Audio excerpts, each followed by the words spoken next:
तो गाइज आज इस वीडियो में हम एक बहुत ही इम्पोर्टेंट न्यूज़ रीड करने वाले हैं और ये न्यूज़ है कोटा इंडस्ट्री से, जिसको एक एजुकेशन की इंडस्ट्री कहा जाता है कोटा को। वहाँ पे कुछ स्टूडेंट्स हैं जो अक्सर सुसाइड कर लेते हैं, तो उसी को लेकर ये आज की न्यूज़ हम रीड करेंगे। तो हम लोग इम्प्रूव कर रहे हैं इंग्लिश थ्रू न्यूज़पेपर रीडिंग। तो इस वीडियो को एंड तक देखिएगा और न्यूज़पेपर को अगर आप खुद रीड करना चाहते हैं या अच्छा लिखना चाहते हैं, स्पीकिंग करना चाहते हैं, so for all those things you need to have grip over concepts। अगर आप कॉन्सेप्ट सीखना चाहते हैं तो आप बिकम इंग्लिश चैंपियन ऐप को डाउनलोड करके मेरा 1 ईयर वैलिडिटी का कोर्स ज्वाइन कर सकते हैं, जिसका प्राइस है 799, जहां पे मैंने बेसिक टू एडवांस लेवल तक पूरी इंग्लिश को कवर किया है। तो चलिए अब हम शुरू करते हैं इस न्यूज को रीड करना। तो हेडलाइन है कोटा डिस्ट्रिक्ट एडमिनिस्ट्रेशन। तो कोटा का जो डिस्ट्रिक्ट एडमिनिस्ट्रेशन है स्टॉप्स, तो ये हेडिंग है इसलिए प्रेजेंट इंडेफिनिट, इसने रोक दिया है, स्टॉप कर दिया है कोचिंग सेंटर्स को। किस चीज से रोक दिया है? फ्रॉम कंडक्टिंग, कंडक्ट करने से मतलब लेने से क्या? Practice tests. तो वहां पे बहुत सारे हर 2-3 दिन के बाद प्रैक्टिस टेस्ट होते रहते थे। तो कोटा डिस्ट्रिक्ट एडमिनिस्ट्रेशन ने कोचिंग सेंटर्स को कंडक्ट करने से ये जो प्रैक्टिस टेस्ट है रोक दिया है। तो यहाँ पे वर्ड आप याद कर सकते हैं, कंडक्ट करना, किसी भी एग्जाम को कंडक्ट करना या फिर किसी भी चीज को मतलब उसका संचालन करना, तो रोक दिया है। और ये ऐसा क्यों करा है अभी आपको पता चलेगा, नीचे रीड करते हैं। तो ये हमारा द हिंदू न्यूज़पेपर है, तो जयपुर की न्यूज है। तो यहाँ पे ये जो बीच में लिखा है इसको भी पढ़ लेते हैं। The students are under psychological pressure. जो स्टूडेंट्स हैं वो साइकोलॉजिकल प्रेशर के अंदर है, मतलब उनको बहुत ज्यादा साइकोलॉजिकल प्रेशर है। किस चीज को लेकर? ओवर, ओवर मतलब होता है किस चीज के ऊपर। द कोर्स कंटेंट, जो कोर्स का कंटेंट है, क्योंकि सिलेबस बहुत ज्यादा है इसलिए कोर्स कंटेंट को लेकर, एंड कोचिंग एक्सपेंसेस, और जो कोचिंग के खर्चे हैं। एक्सपेंसेस का मतलब होता है खर्चे, इस वर्ड को आप याद कर लीजिए। एक्सपेंस खर्चे, कंटेंट इज सामग्री, और ओवर किसी चीज के ऊपर, और अंडर साइकोलॉजिकल प्रेशर, साइकोलॉजिकल मतलब जो मानसिक दबाव होता है उसमें होना। तो ऐसा भी केस आया है जहाँ पे 2 लोगों ने सुसाइड कर दिया है, स्टूडेंट्स ने। तो पढ़ते हैं फिर पता चलेगा। तो न्यूज़ है एंट्रेंस एग्जाम कोचिंग सेंटर्स। तो एंट्रेंस एग्जाम के कोचिंग सेंटर्स जो हैं इन कोटा, कोटा में, ऑफ राजस्थान, राजस्थान के। तो कोटा कहाँ पर है? राजस्थान में। तो राजस्थान के कोटा के एंट्रेंस एग्जाम कोचिंग सेंटर्स जो हैं इनको हैव बीन ऑर्डर्ड, इनको आदेश दिया गया है। तो यहाँ पर हैव बीन यूज हुआ, फिर ऑर्डर्ड यूज हुआ। तो अब आप सोचिए कौन सा रूल है? Present perfect tense passive voice का। तो एंट्रेंस एग्जाम कोचिंग सेंटर्स को तो आदेश दिया गया है, किसने दिया हमें नहीं पता, तो ये पैसिव वॉइस। और अगर आप सब्जेक्ट इंक्लूड करना चाहें तो बाय लगा के कर सकते हैं। तो ऑर्डर दिया गया इनको किसके द्वारा? बाय द डिस्ट्रिक्ट एडमिनिस्ट्रेशन, इनके द्वारा। और किस चीज का ऑर्डर? टू स्टॉप, रोकने का, बंद करने का। कंडक्टिंग मतलब स्टॉप करा है कुछ समय के लिए। क्या चीज? Conducting practice test for 2 months. तो 2 मंथ्स के लिए बंद कर दिए गए हैं प्रैक्टिस टेस्ट। फॉलोइंग, बहुत अच्छा एक ये स्ट्रक्चर है, काफी मिलता है न्यूज़पेपर के अंदर। फॉलोइंग का मतलब होता है जब आप एक सीरीज ऑफ इवेंट्स बताते हैं कि इवेंट 1 हुआ, उसके बाद इवेंट 2 हुआ, उसके बाद एक इवेंट 3 हुआ। तो पहले क्या हुआ? कुछ स्टूडेंट्स ने सुसाइड कर लिया, इवेंट 1। तो इनके बाद क्या हुआ? इवेंट 2, जिसमें ये जो डिस्ट्रिक्ट एडमिनिस्ट्रेशन है इन्होंने 2 महीने के लिए जो प्रैक्टिस टेस्ट को कंडक्ट करना है वो रुकवा दिया।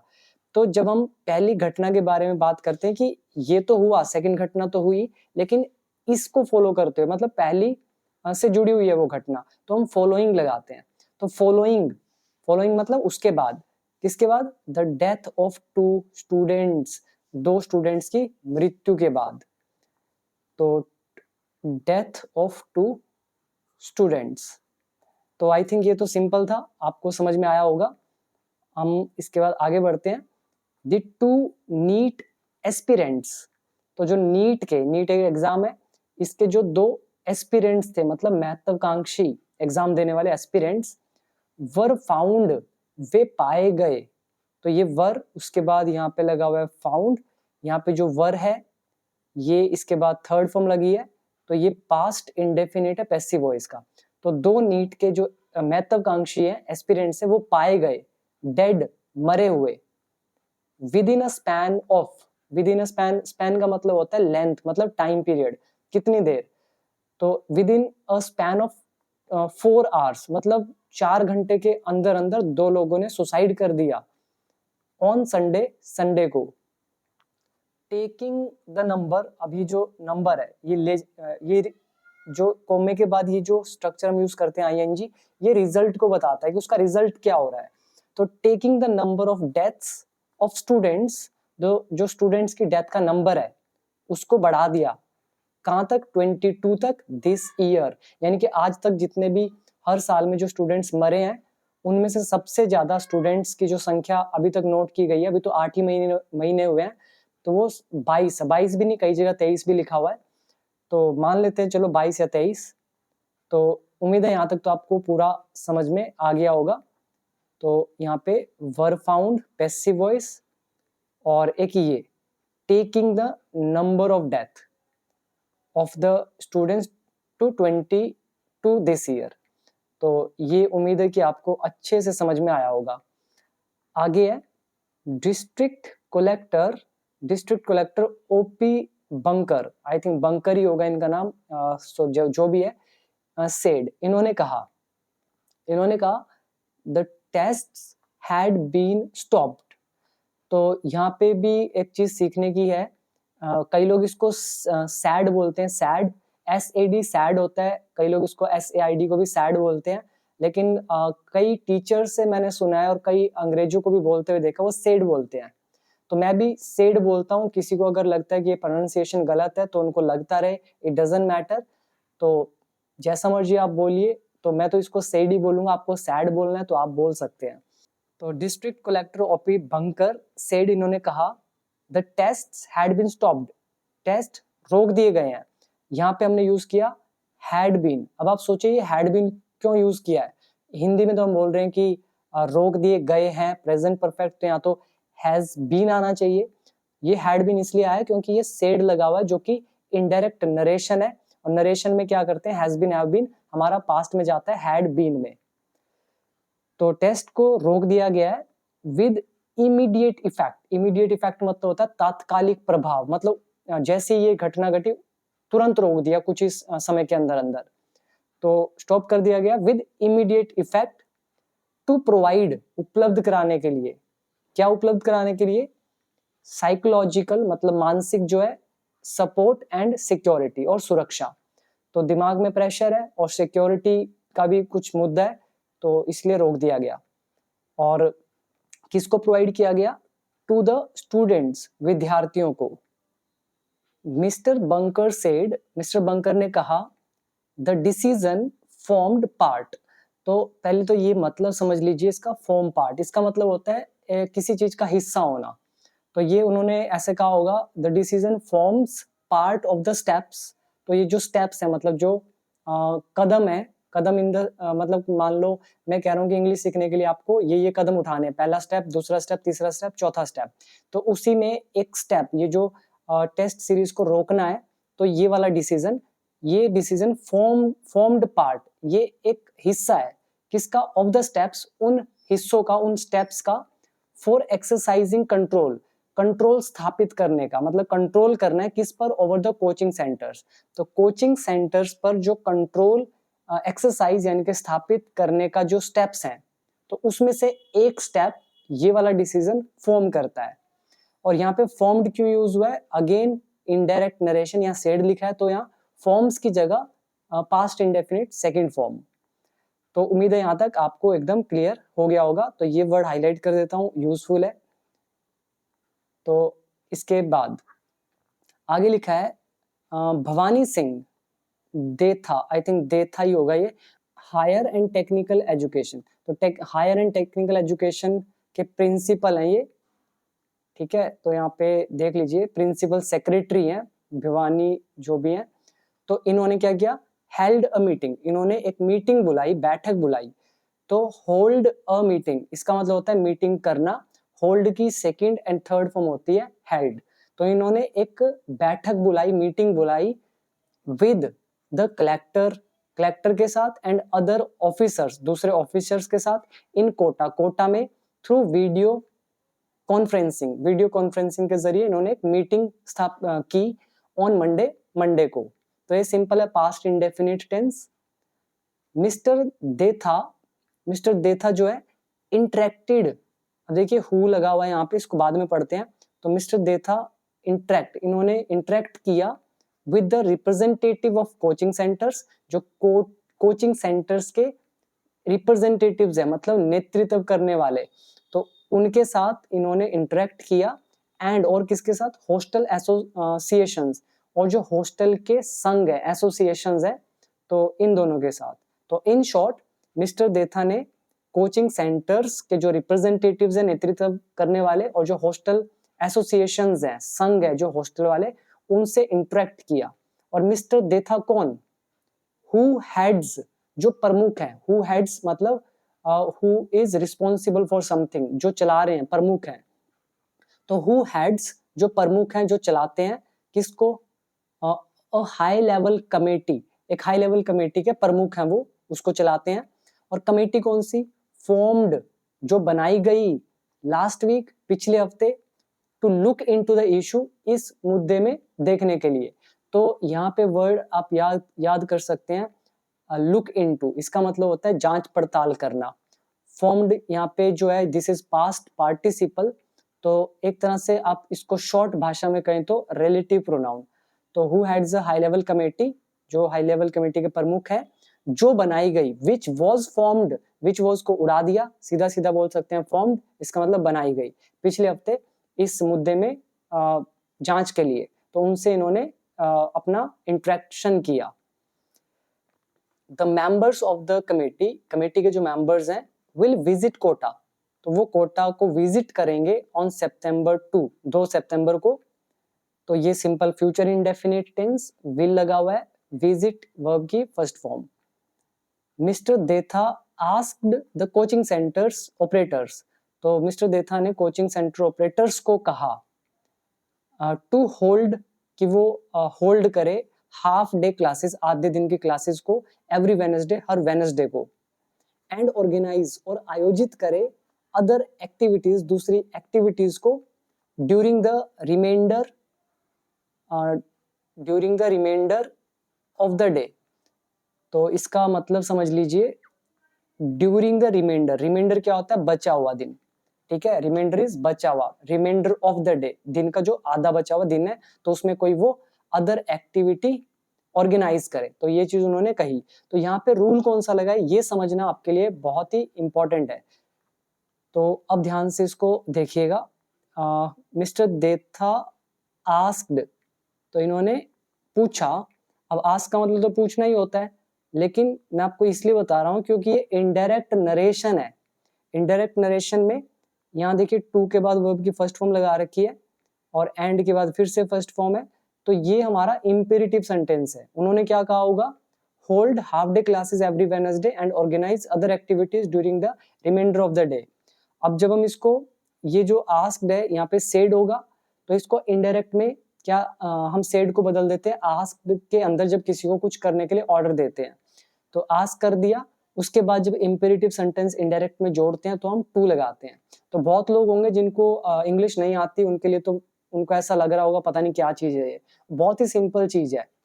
तो मुश्किल इसलिए ही लगता है क्योंकि आपको वो चीजें आती नहीं है, तभी मैंने स्टार्टिंग में कहा था बिना कॉन्सेप्ट्स के कभी भी आपको कोई भी चीज समझ नहीं आएगी, इसीलिए आप कॉन्सेप्ट सीख सकते हैं मेरे कोर्स से। आगे है, subject experts will give recommendations on reducing the course content. तो रिड्यूस मतलब कम करना, कोर्स कंटेंट जो कोर्स की सामग्री है, जो सिलेबस है, उसको कम करने के लिए जो सब्जेक्ट एक्सपर्ट्स हैं वो रिकमेंडेशन देंगे, मतलब अपनी सिफारिश करेंगे कि ये होना चाहिए, ये नहीं होना चाहिए। पब्लिक हेल्थ इंजीनियरिंग मिनिस्टर, जो पब्लिक हेल्थ इंजीनियरिंग मिनिस्टर है महेश जोशी, सेड, इन्होंने कहा इन जयपुर में, दैट की, क्या बोला, द सेंटर, जो केंद्र है, मस्ट फॉर्मुलेट अ पॉलिसी, तो उनको एक पॉलिसी, एक नीति, पॉलिसी मतलब नीति, फॉर्मुलेट मतलब एक फॉर्मूले की तरह बनाना, तो उन्हें एक नीति बनानी चाहिए, जरूर बनानी चाहिए। मस्ट का यूज किस लिए बनानी चाहिए? फॉर रिड्यूसिंग, कम करने के लिए, द कॉस्ट ऑफ कोचिंग, जो भी वहाँ का खर्चा है, फीस वगैरह, उसका जो कॉस्ट है उसको कम करने के लिए। किसकी कोचिंग की? स्टूडेंट्स की। और किस लिए? प्रिपेयरिंग फॉर कॉम्पिटिटिव एग्जाम्स, जो भी कॉम्पिटिटिव एग्जाम के लिए प्रिपरेशन करने में जो कोचिंग फीस लगती है उसको कम करने के लिए। सो दैट, ताकि देयर पेरेंट्स, ताकि उनके जो पेरेंट्स है, वर नॉट फोर्स्ड, उनको मजबूर न होना पड़े, टू बोरो मनी, पैसा उधार लेने के लिए, फॉर एजुकेशन, शिक्षा के लिए, राइट। तो आई होप यहाँ तक समझ में आया। और ये सही बताऊं तो स्टूडेंट्स की भी मूर्खता है बहुत बड़ी, और बहुत बड़ी मूर्खता पेरेंट्स की भी है, और बहुत बड़ी मूर्खता कोचिंग सेंटर्स की भी है।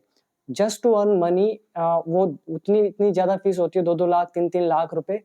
तो आप खुद सोच के देखो, आपको ये पता है कि एंट्रेंस एग्जाम्स में, चलो हद मान लिया 10,000 सीट्स हैं, अकेले कोटा के अंदर 2 लाख जो एस्पिरेंट्स हैं वो हर साल वहां पर जाते हैं। और कुछ ऐसे भी होंगे जो पहले कई ईयर से तैयारी कर रहे होंगे, और पूरे इंडिया में भी कितने होंगे? तो 10,000 सीट हैं, 2 लाख एस्पिरेंट्स है, वो भी सिर्फ एक कोटा में, पूरे इंडिया में कितने होंगे? तो जब आपको पता है कि सिलेक्शन नहीं होगा इस तरीके से, तो क्यों वहां पे जाके अपना पैसा बर्बाद करते हैं? अगर आप पूरा कैलकुलेशन करेंगे ना, अच्छे ढंग से, वाइसली, पूरा हिसाब से, प्रैक्टिकली सोच के साथ, आपको समझ में आएगा आप वहां पे जाके नुकसान में ही होते हैं। क्योंकि लाइफ सिर्फ इसलिए नहीं है कि आपको बस एंट्रेंस एग्जाम क्रैक करना है, नौकरी पानी है, एंड दैट्स ऑल। लाइफ इससे बहुत कुछ ज्यादा है, राइट। तो सर्च कीजिए कि लाइफ क्या चीज है। तो आई होप यहाँ तक समझ में आया कि जो उन्होंने क्या बोला कि सेंटर को एक फॉर्मुलेट करना चाहिए, पॉलिसी बनानी चाहिए, ताकि जो कॉस्ट ऑफ कोचिंग है स्टूडेंट्स की एग्जाम की तैयारी करने के लिए, उसको कम किया जा सके, ताकि जो पेरेंट्स हैं उनको मजबूर ना होना पड़े, were not forced to borrow money, कि वो पैसा उधार ले फॉर एजुकेशन के लिए। The students were under psychological pressure, जो स्टूडेंट्स थे वो मानसिक दबाव के अंदर थे। इन एडिशन टू, साथ साथ, ये देखिए, इन एडिशन टू एक कंजंक्शन है, इसको मैं हाईलाइट करता हूँ, इसको आप याद कर सकते हैं। तो in addition to the burden of studies, जो पढ़ाई का बर्डन है उसके एडिशन, मतलब उसके अलावा जो साइकोलॉजिकल प्रेशर है वो भी स्टूडेंट्स को था। Over the expenses of coaching, और ये साथ के साथ जो कोचिंग के जो खर्चे हैं उसका भी जो बर्डन है वो उन पे था। तो इन शॉर्ट मतलब हुआ, इन एडिशन टू, मतलब जो बर्डन ऑफ स्टडी, पढ़ाई का प्रेशर है, और जो खर्चे हैं कोचिंग के, इनके अलावा साइकोलॉजिकल प्रेशर में स्टूडेंट्स थे। इन चीजों को लेकर ही सेड, उन्होंने कहा। तो उसने कहा, किसने कहा? Public health engineering minister Mahesh Joshi ने। आगे, ओवर 2 लाख स्टूडेंट्स, कह रहे हैं लगभग 2 लाख स्टूडेंट्स अराइव, आते हैं, ये प्रेजेंट इंडेफिनिट है। Over 2 lakh students, subject, arrive यहाँ वर्ब की फर्स्ट फॉर्म, तो इतने स्टूडेंट, मतलब 2 लाख से ज्यादा स्टूडेंट्स आते हैं इन कोटा में एवरी ईयर, हर साल, टू प्रिपेयर, तैयारी करने के लिए, for competitive exams, for admissions, दाखिले के लिए, to medical and engineering colleges. तो इन चीजों में तो सिंपल है। तो द नंबर ऑफ सुसाइड्स, जो सुसाइड्स का नंबर है सो फार, अब तक, इन 2023 इज द हाईएस्ट, वो सबसे ज्यादा है, फॉर एनी ईयर, दूसरे किसी भी साल की तुलना में। तो उम्मीद है कि आपको ये पूरा का पूरा समझ में आया होगा। और मैं आपको बता दूं, मैंने कोई कोटा से नहीं पढ़ाई है, ठीक है, मजाक कर रहा हूँ। तो ये मैंने कोई ऐसे इंग्लिश को कहीं से ऐसा सीखा नहीं है, खुद सीखा है घर पे बैठ के। जिसमें पढ़ने की लगन है वो आराम से पढ़ लेगा। और आप खुद सोच के देखिए, मैंने तो आपको सारी की सारी इंग्लिश 799 में दे दी है। अब इतना कम फीस जिसमें पूरी इंग्लिश आपको सिखा दी, और किसी भी स्कूल में आपको ये चीजें नहीं सिखाते, कॉलेज में नहीं सिखाते। स्कूल कॉलेज का तो आपके सिलेबस भी लाइफ में काम नहीं आता है। तो ये जो मेरा इंग्लिश है ये आपकी पूरी लाइफ काम आएगा। बट स्टिल आपको ये चीज महंगी लगती है, 799 आपको लगता है इतना ज्यादा चार्ज, और वहां पे 2-2 लाख रुपया दे के सुसाइड भी कर रहे हो, 2 लाख रुपए भी दे रहे हो और प्रेशर भी झेल रहे हो, घर वालों पे प्रेशर अलग डाल रहे हो, वो लोन ले रहे हैं और कितना कुछ, लेकिन आप लोगों को समझ नहीं आता है, ठीक है। तो हमारे धर्मों में भी लिखा है कि आत्मघाती महापापी जो आत्महत्या करता है वो सबसे बड़ा पापी होता है, क्योंकि आत्महत्या करना जो सृष्टि के नियम है उसके विरुद्ध है, और जो आत्महत्या करता है उसके साथ तो पता नहीं कितना बुरा होता है। होगा क्या, वो खुद ही कर लेगा अपने साथ बुरा।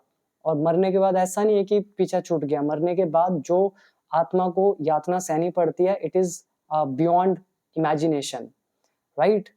सो thank you so much. And कितना भी प्रेशर हो कभी सुसाइड मत करो, और हंस के प्रॉब्लम को झेलो, तो क्या हुआ, प्रॉब्लम है तो, ठीक है। तो आप के अंदर हिम्मत होनी चाहिए, विल पावर होनी चाहिए, start doing meditation, do exercise and enjoy the problems, ठीक है।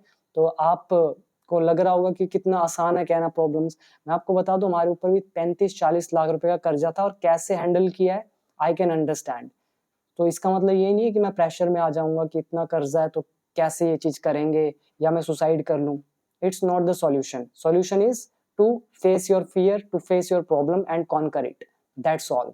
सो thank you so much, and comment में जरूर बताइएगा कि वीडियो कैसी लगी। Thank you so much.